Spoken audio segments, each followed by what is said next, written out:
Alright, welcome back everyone. It is LaughNgamez here, and it is Alpha Star time. We're going to be having ourselves another Alpha Star Terran versus Zerg. And up in the top left-hand side of the map, it's Alpha Star. Alpha Star, the machine playing Terran. And then it's a GM Zerg hanging out in the bottom right-hand side of the map, doing Zerg stuff as Zerg does. So, the map we've got today is going to be Cyber Forest, and we're going to see how well Alpha Star is going to do today, taking on a Grandmaster Zerg in TVZ. Alpha Star has historically had a bit of trouble in TVZ because when it usually comes down to its opponents in the late game, it sometimes will just like die to like mass banelings or ultras or something, because it doesn't really seem to play for the late game. We don't often see ghosts or anything from Alpha Star or anything else really like that, or say more focus into the late game. So we'll see if it's going to do that this game. Who knows? There's a lot of iterations of Alpha Star out there, and on my quest to slowly cast every single Alpha Star Starcraft 2 game there is, we're gonna check, that's for sure. This Overlord is flying over the weird shield crystal thingy. What even is this? Is this like lighting for like an arboretum or something? To give the trees light? I don't know, but it's kind of cool down in that cave there. What do you think's down there? Maybe clouds or something? Like, you can see, look at that. There's grass down in that hole in the map. You guys might be like, why are you looking in there? And that's because there's not a lot going on for the first 2 minutes of this game. So far, normal TVZ, unsurprisingly. And as per usual, ladies and gentlemen, for the normal games, when there's nothing crazy going on, it usually gives me a second to say, like this video. Of course, liking the video shows you enjoy them, and as we are 12 seconds into the second minute, we're going to go ahead and say, let's hit 12 likes on this video. And of course, if you enjoyed these Alpha Star games and regularly watch them, press that subscribe button. Alright, let's take a look here. Reaper across the map going to be engaging into these Zerglings. However, good micro from the GM Zerg. And Alpha Star, could be on the receiving end of a bit of fromage this game. Grandmaster Zerg has thrown up a Roach Warren. And now, this is something I'm actually curious about. Alpha Star's TVZ, we don't see enough of it against aggression, I feel. So I'm excited to watch this, as it's going to be getting hit hard, probably, with some roaches, which could lead to a very interesting game from here on out. As, yeah, Alpha Star going to be facing off against a bit of a roach rush. And, I mean, it's usually pretty good at holding, like, aggression and things like that. It's actually the late game TVZ I'm concerned about. So we'll see how well it's going to hold off versus these 5 roaches, which are going to be crossing the map so far. This Zerg is kind of doing like a weird middle-of-the-road macro cheese build. As we take a look here, he's up to 23 drones, but this is a little later than most roach rushes. However, the roaches are still rushing. And then he's going into drones behind it. So a bit of an odd build from the Zerg. However, this actually looks like a really sick build. We'll see if Alpha Star is going to be able to hold this off. Its first identification of this is going to be the Hellions and the Reaper running up that ramp. And now this could be bad news bears for Alpha Star. As we take a look here, one Ravager is morphing. Meanwhile, the Roach is going to move up to find their first victim. It's an SCV. It looks like the Hellions and Reapers are going to be engaging into these roaches. One of the roaches gets picked off. SCVs are trying to get the best around they possibly can. This is actually going alright for Alpha Star. If we take a look here, a pretty solid surround the Ravager corrosive fouls. However, that attack actually gets cleaned up pretty well so far from Alpha Star. 2 roaches remain, but with the SCV hug, it actually only lost like 2, maybe 3, 4 workers, as these roaches will get cleaned on up. And yeah, it looks like 5 workers in total from that attack. However, that was a lot of a commitment from the Zerg. So Alpha Star seemed to hold that off pretty darn well. Now more Hellions are going to cross the map for Alpha Star, as it's rebuilt a few.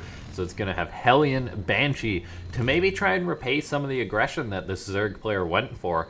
Looks like the Grandmaster Zerg, though, going to be a bit more of a pain, rallying a few Lings across the map here. All the while, Hellions running on in for AlphaStar. Potentially going to get some drones here. Finds itself a couple so far. It's going to dive into the natural, but Lings are there to greet these Hellions. Can they actually get a shot or two off on the critical drones? So we shall see. In the Hellions go. How many drones are going to die? There's going to be a few at least getting barbecued up. Yeah, looks like AlphaStar got a bit of damage done there. 6 drones and all go down, while the Banshee also out on the map. And looks like those Lings also got themselves like 2 more SCVs. But so far, so good here for AlphaStar, I'd say. I mean, it didn't take critical damage to that cheese. It does have to defend versus these Lings rallying across the map, but as there's a Banshee over here, it should be more than fine. The Marines just buying time with their lives, all the while the Banshee will help clean up these Lings. Looks like 1 or 2 more SCVs might go down, but no, AlphaStar does defend that. Nicely done. And then the game's just going to go on from there. So we're already having ourselves an action-packed Terran versus Zerg. This is the kind of TVZ that I like to watch personally. Just the chaos in the early, in the mid-game is always fun to enjoy. And let's take a look here. More Banshees on the way for AlphaStar. No surprise there, as it is basically a Banshee building bot. Say that 3 times fast, I dare you. Banshee building bot, Banshee building bot, Banshee building bot. And yeah, let's take a look here. Lair on the way for the Zerg player, as the Zerg has been squeezing out those drones, squeezing those hatcheries. The drones pop out as quick as possible. And then there's going to have the Lair. Has taken minimal counter-harassment damage. I mean, there was a little bit, but so far is just macroing up. And this game, it's tough to say who's really in the lead. Now, I'm confident in AlphaStar's macro this game, as it basically non-stops building workers, as that's like priority number 1 for the AI, and it just surges up in the worker count. We take a look though, Stimpack on the way for the Terran, and this is where I'm a little bit concerned. What kind of units does AlphaStar decide to make? How is it going to control them? For now, it looks like it is going to be going into mass siege tank, as it's got 2 barracks up and 2 factories up in a very AlphaStar fashion. Loving its siege tank. AlphaStar doesn't really tend to build too many Widow Mines. Siege tanks, on the other hand, it is all about that. We also take a look here. Stimpack is on the way here, so 1-1 upgrades as well. Gonna give AlphaStar a bit of a nice bioforce with a lot of tanks, of course. But I mean, I'm not minding the position of the AI this game. Even having a supply lead versus the Zerg is very good. Looks like we're also seeing a reactor get up on this starport. It makes me wonder, is AlphaStar actually going to consistently make medivacs this game? Some games it'll make a few, some games it'll make like none. How many is it going to make, or is it just going to swap those 2? No, no swap on the starport, so that starport's keeping that reactor, so we are going to see a few medivacs on the way. We'll see how many it's going to make, because sometimes the AI will move out with like 1 medivac and like 30 Marines or something, so we'll see if that's going to be the case further on.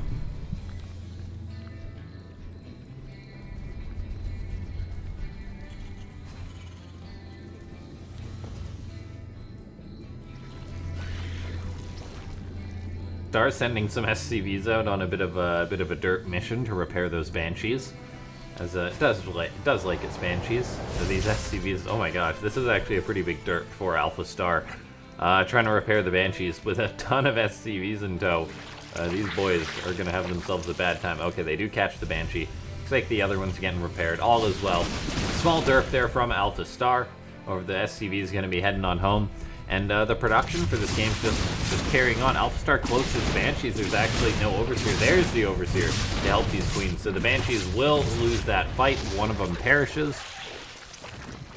And take a look at this. This Zerg player is playing very, very well here with a high amount of creep tumors up. Just very, very good creep spread, which is a critical part of playing Zerg. And now let's take a look. What else is AlphaStar going for? Looks like it's a double medivac drop at this stage in the game, just while producing a ton of siege tanks behind this.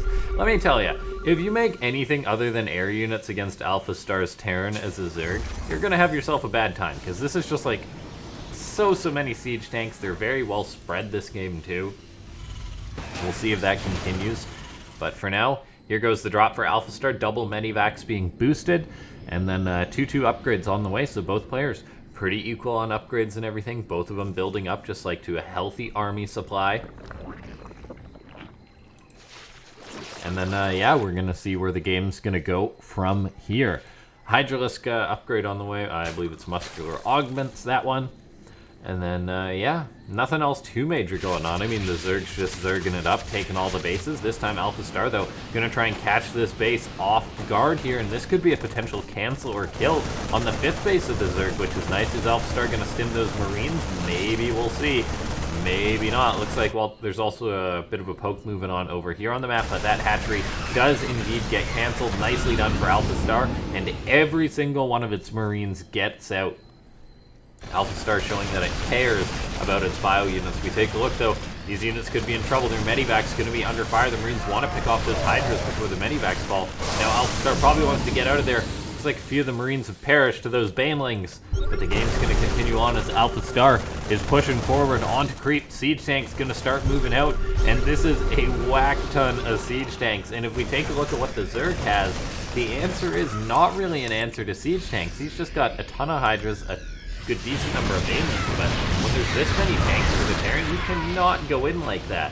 And AlphaStar, if AlphaStar pushes out, tends to get a lot of work done. Meanwhile, this drop still denying this base location for the Zerg. Of course, the Zerg also expanded to the north here, which is a very wise decision, I feel. Always expand as a Zerg every direction if you can manage it. And then we're just taking a look. A 4th base is getting up for AlphaStar. It's going to be a planetary fortress. Siege tank production continuing, Marine production continuing. And then, yeah, just upgrades on the way. Now, I would love to see AlphaStar move out and attack, and here we go. The AI is starting to move out with all these siege tanks, and this is like all the siege tanks, so the Zerg player realizing he can't engage this is simply going to counterattack. Looks like the 4th base of AlphaStar going to be under fire. CC has to lift off, going to try and get away, but these Hydras more than enough to pick it off, so we're actually heading into a bit of a base race right now in which the Terran is stimming across the map with all these Marines, but stimmed Marines on creep is very, very risky when there's Banelings afoot. And doesn't look like there actually is many Banelings. There's 10 on the map somewhere. There they are. There's the Banelings. It's all about the Banelings on creep, because even if you're AlphaStar, I don't think you can split well enough not to eat any nasty Baneling shots. And in comes all these Banes. AlphaStar is going to try and lift up the Marines it can, but it loses a ton of them. So that really doesn't go the AI's way. Looks like a bit of a drop still on this side of the map. Going to be heading towards the 4th of AlphaStar. But, yeah, everything considered, this is going pretty good for the Zerg. Just the fact that he managed to pull back AlphaStar. Cool multi-pronged harassment from AlphaStar, though. Going to try and get this hatchery. It looks like the AI splitting its attention versus a few drones. Will get, maybe, it's going to be close. Get the hatchery. Does get the hatchery, which is nice, at the expense of a lot of Marines. But AlphaStar does not care. It'll keep throwing Marines at the problem. And yeah, let's take a look. More siege tanks on the way for AlphaStar. So I'd really like to see it move out and attack, because this is 16 siege tanks. These are actually insanely good units here if they're just in the right spot. AlphaStar has a good army right now at a good time, but not in the right spot. It needed to be aggressive with these tanks, and it just doesn't do that. It seems to spend most of the game just keeping its tanks back at home. Now, while the small chunk of Marines does the dirty work. And, oh, this ain't gonna be pretty. These poor boys. Oh dear. Oh dear. Run, run, run, run, run, run, run, run, Marines, run! Oh, the Banes catch him, and it is, oh, he's surviving, but yeah, bad times all around. It is not good to be a Marine in the AlphaStar army. Let's see, tanks more being produced non-stop. The siege tank count just seems to rise and rise in AlphaStar's games, but then it never actually does anything with them. It's just fighting with smaller and smaller portions of Marines, and that's kind of concerning. Let's see, these Marines, they eat a Baneling connection, but most of them actually do get out. The Zerg is just going high into the Ultra, high into the Viper count now, which will help engage these siege tanks. So suddenly AlphaStar's very nice army that could have had a lot of potential to be used, never actually achieved too much, and now there's a counter out for it in the form of these Vipers. A couple siege tanks getting set up to try and intercept this, but the Vipers can simply abduct the tanks, or abduct some of them at least. There's too many for them all to be abducted, but still, this is going alright for the Zerg. Picks off an orbital command. AlphaStar trying to move on in, but he doesn't actually have enough Marines in order to take this fight. Let's take a look. Vikings on the way for AlphaStar, maybe because this is the typical time which Zerg would head towards Broodlords. Could just be a response to the Vipers, it's tough to say. But still, the fact that AlphaStar just sits back, it is like a total derp. It could definitely have won this game, I feel, if it just positioned its mass siege tanks right. But, oh man, this is just frustrating. This, like, flower of AlphaStar siege tanks just spreading out every which direction.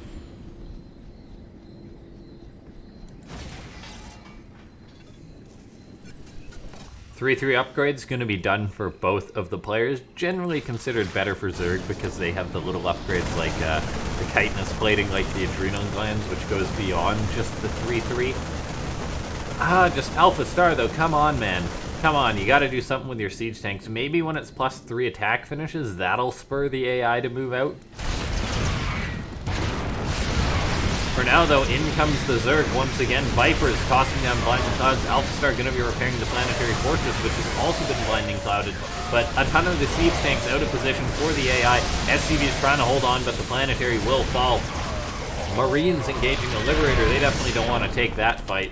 With the siege tank support, they can win it, but it's still very frustrating to see that AlphaStar, it could definitely win this game, I feel, or have a much better chance if it would be more active with its units. There we go.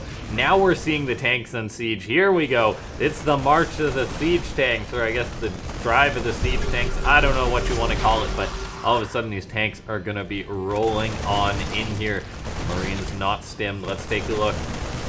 These tanks, are they all going to siege up in the same spot, or will they spread out? Because there is Vipers out on the map, I believe. Where are the Vipers? No, the Zerg has actually lost all of his Vipers, so he doesn't have a response to these siege tanks. And now AlphaStar finally moving in with such a beautiful amount of siege tanks. It brings a tear to my eye. I don't know if there's enough Zerg to stop this. More Ultras, more Vipers are on the way. I think the most important part definitely is the Vipers, as AlphaStar is not really splitting its siege tanks too much, but here we go. In comes the tanks, in comes the Liberators, going to be sieging off the Zerg's natural. The Zerg says now or never, do or die, and I think the answer is going to be die, because look at this line of tanks. A Viper comes in, but it doesn't have enough energy for a parasitic bomb, and the Zerg's force is going to melt as AlphaStar waits for the perfect moment, I guess, and then goes in and just massacres the Zerg. GG, AlphaStar wins a 17-minute Terran versus Zerg TVZ. Just well done by AlphaStar, just being like, whatever, I'm cool as a cucumber, I can be attacked and abused, but in the end I'll just move out and kill you with my siege tanks. And that kind of worked. If the Zerg went Broodlords, I think AlphaStar would be in a bit of a pickle with mainly just siege tanks, but anyway, GG. Thanks so much to everyone for watching this commentary. If you enjoyed it, press that like button. If you enjoy the content, press that subscribe button. If you want to check out the Discord, which is a good time, feel free to press that link in the description of every video. Invite is there. And then there's also memberships on the channel, so you can press that button and check that out if you like. Of course, completely optional. And I'll see you guys next time. Thanks for watching.